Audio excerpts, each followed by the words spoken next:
January 22, 2018, the Pryor Trust gas well in Pittsburgh County, Oklahoma. The well was operated by Red Mountain Operating, LLC, which contracted the Patterson-UTI Drilling Company to drill the well. In order to change a drill bit, crew members removed the drill pipe from the well. Approximately 3.5 hours later, a blowout and rig fire occurred, killing 5 workers. Industry best practices recommend having 2 protective barriers in place at all times during drilling operations. But our investigation into the incident at the Pryor Trust well found that both of those barriers failed. The safety management system utilized at the well was simply not effective, and the result was a catastrophic blowout and fire.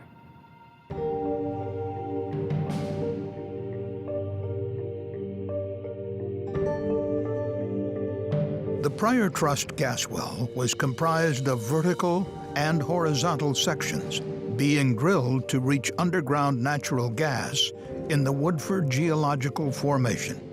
During drilling, a diesel oil-based liquid called mud is pumped down through the drill pipe and back up through the area of the well outside of the drill pipe, called the annulus.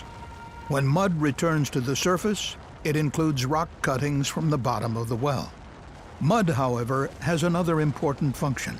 It is designed to add pressure to the well so that gas within the exposed geological formation is unable to enter the well during drilling.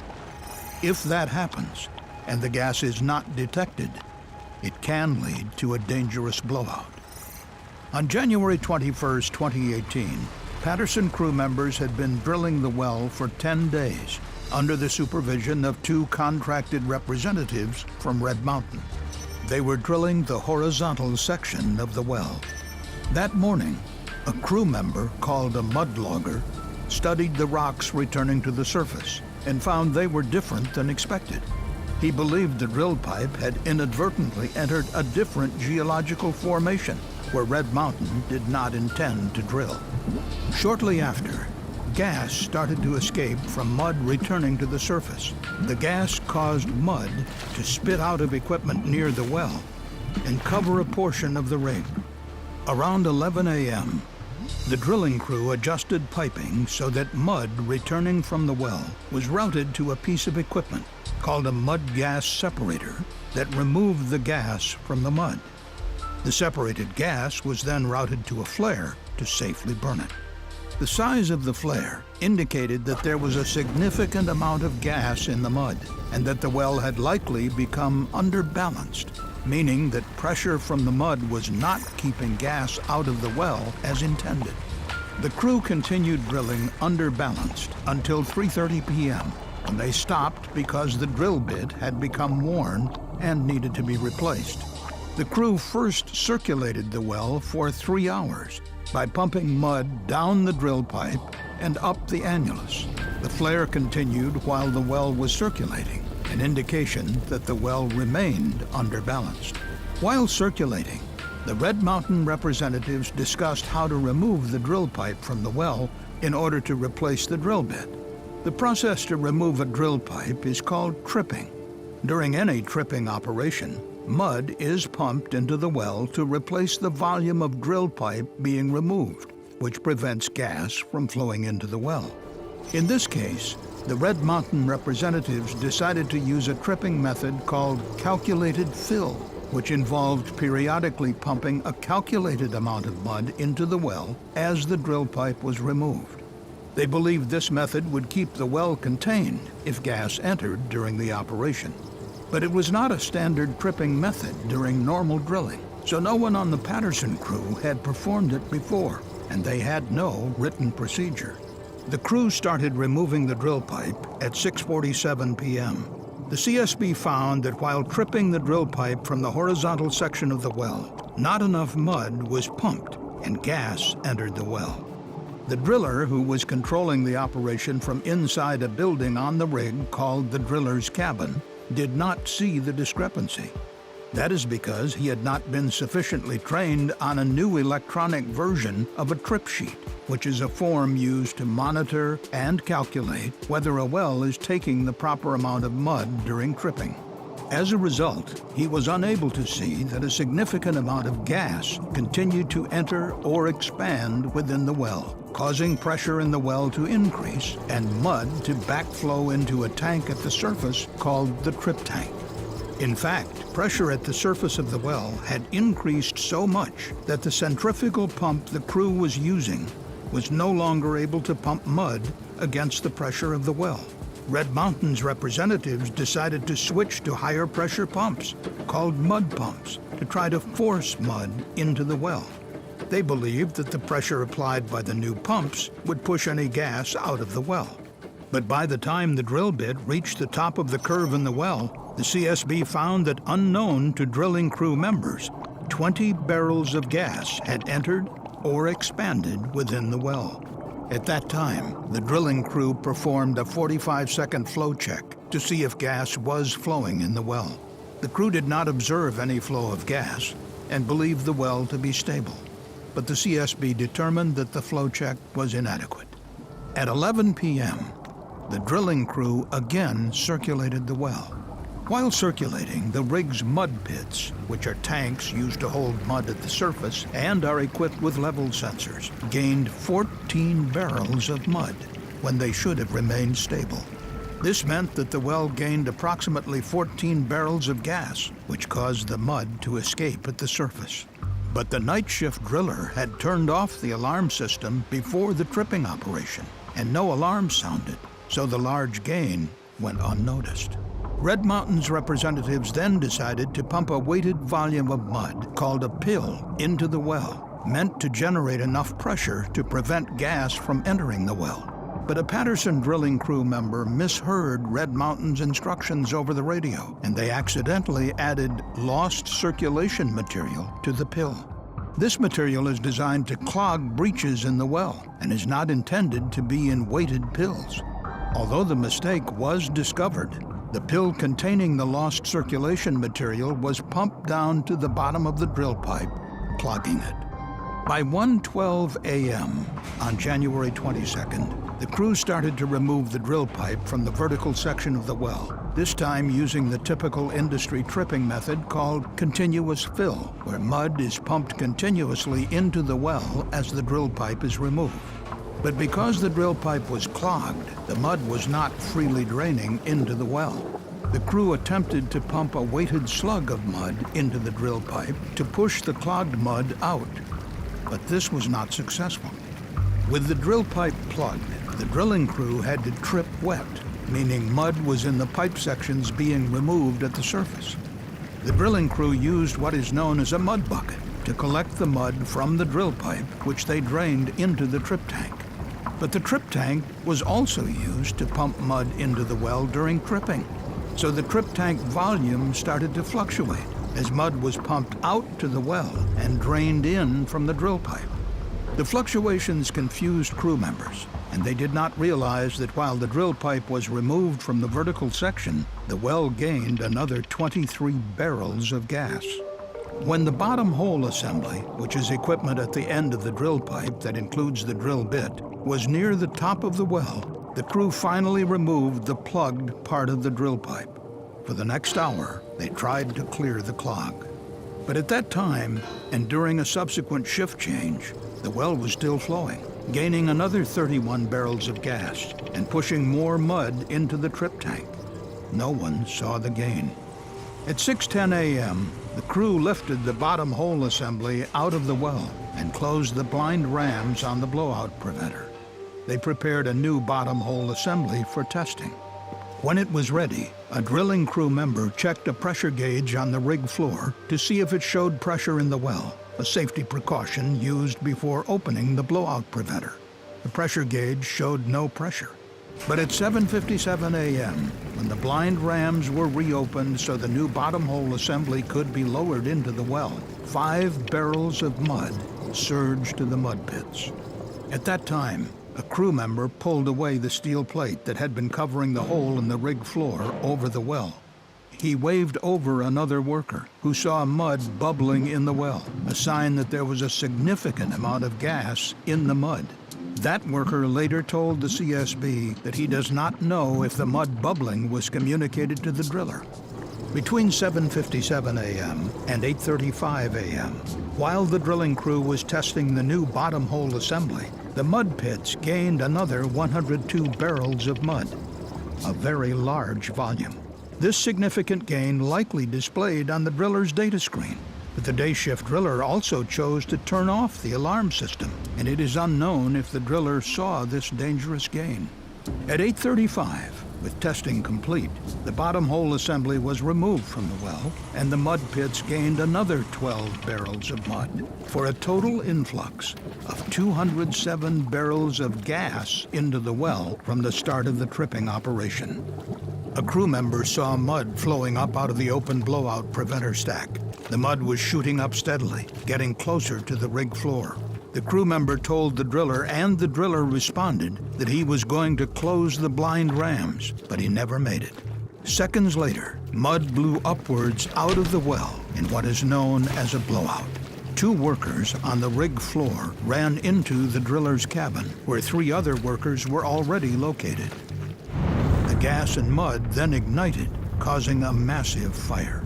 All 5 people in the driller's cabin were killed. The blowout continued for hours until a well control services company was able to shut in the well around 4 p.m. During its investigation, the CSB found data indicating that on the evening prior to the blowout, the night shift driller turned off the entire alarm system. Data also indicates that the day shift driller briefly turned on the alarm system, but then quickly turned it off again on the day of the incident. Other than that short period, the alarm system was off for 14 hours, leading to the blowout. We were not able to conclusively determine why the drillers turned the alarm system off. A possible reason why they did is that the alarms were perceived as a nuisance or an annoyance. In fact, we found that had the alarm system been on, most of the alarms that would have activated during the 14 hours leading up to the incident likely would have been irrelevant to detecting the problems in the well. For an alarm system to be effective, it must be configured so that the driller only receives alerts to conditions that require attention. But the CSB found that Patterson did not develop guidance to help drillers set the alarm system for the various operations performed on the rig, such as drilling, tripping, and circulating. Instead, to manage the alarm rate, both drillers apparently elected to simply turn off the alarm system. We concluded that what's called a state-based alarm strategy is one way to solve this issue.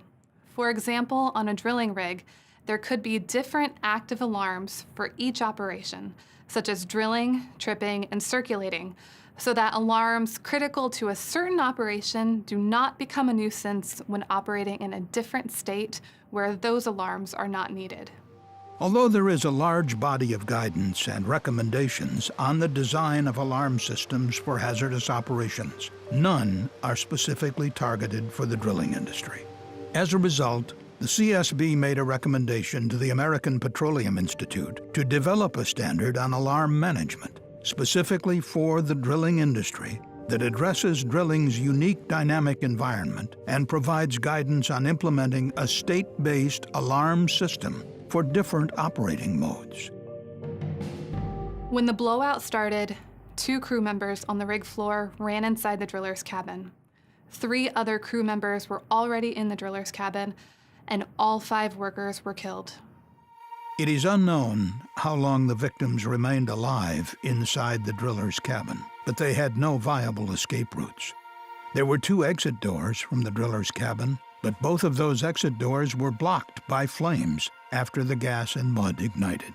The CSB concluded that had the fire rating of the driller's cabin been ensured for a minimum time, with emergency escape options from the floor or from the back wall, there could have been a better chance for the workers inside to have survived this incident. Stan Christman is a drilling expert who consulted with the CSB on the prior trust investigation. On a drilling rig, the operations are controlled from the driller's cabin by the key man, the driller. And he has a crew that works for him on the rig floor. The driller's cabin is located right next to the rig floor. He can see, talk over radio, even directly to the crew and get things done. Having the driller's cabin near the rig floor puts it closer to the hazards, and that is things happening on the floor, typically from the well. And these hazards are things that we could probably think further about. How do we improve the reliability and safety of these cabins for these unusual events? Although there are best practices within the chemical industry for the location and design of control rooms, there is no guidance specific to drilling. As a result, the CSB made a recommendation to the American Petroleum Institute to develop guidance addressing the protection of onshore rig workers from fire and explosion hazards in the event of a blowout. The guidance will specifically address the design and location of the driller's cabin and establish minimum required evacuation methods from various locations on the rig. Flow checks are a safety-critical operation used to determine if gas or other formation fluids have entered a well, which could lead to a blowout. Patterson policies required flow checks to be performed at various times during the tripping operation. But the CSB found that of the 27 flow checks that were required by Patterson during the drilling of this well and the previous well, only 2 were performed, and those were inadequate. There was a culture on this rig that accepted the non-performance of flow checks. Performing flow checks during the tripping operation, as required by Patterson, could have identified that the well was flowing and could have prevented the blowout. The CSB found that the cause of the blowout and rig fire was the failure of both barriers that should have been in place during the operations leading to the blowout. Those 2 barriers were the primary prevention barrier, hydrostatic pressure produced by drilling mud, and the secondary mitigation barrier, human detection of gas entering the well and activation of the blowout preventer. When the well became underbalanced on January 21st, the primary protective barrier was lost, but work was not stopped so that the barrier could be reestablished by increasing the weight of mud, and no analysis on the loss of the barrier was performed. We learned that Red Mountain had developed what they called a drilling prognosis, which is a type of well plan. But that plan did not specify what barriers were required or how to identify if a barrier was lost. And we found that development of a more comprehensive plan, such as what's known as the Well Construction Interface document, which is used more widely in offshore drilling, was not required. In fact, there are minimal federal regulations governing the safety of onshore oil and gas drilling operations. The Occupational Safety and Health Administration's Process Safety Management, or PSM standard, which would require a hazard analysis of the operation, does not apply to drilling. No other OSHA standard specifically covers drilling, and no other federal regulatory body oversees the safety of onshore drilling operations. With no federal safety standards for oil and gas drilling companies are governed by a patchwork of individual state laws. During its investigation, the CSB determined that the laws in Oklahoma, where the incident occurred, are not focused on safety, and instead stress maximizing production and eliminating the loss of hydrocarbons. The CSB believes more focused and specialized regulatory coverage, like the OSHA PSM standard for the chemical industry, is needed to better control the hazards inherent to drilling. With the requirement for a more effective safety management system, drilling companies can avoid incidents in a proactive manner, protecting both their workers and the environment.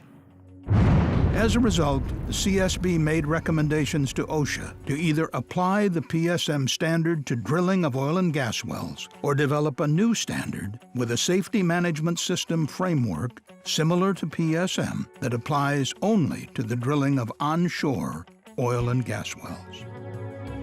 To prevent similar blowouts, drilling contractors and operators should develop a well construction interface document, bridging the operators and drilling contractors' safety systems and providing a barrier plan, including how to monitor barriers and how to respond if a barrier is compromised. Create procedures for operations, including tripping. Design alarm systems so that only the alarms indicating a condition needing drilling crew attention are active.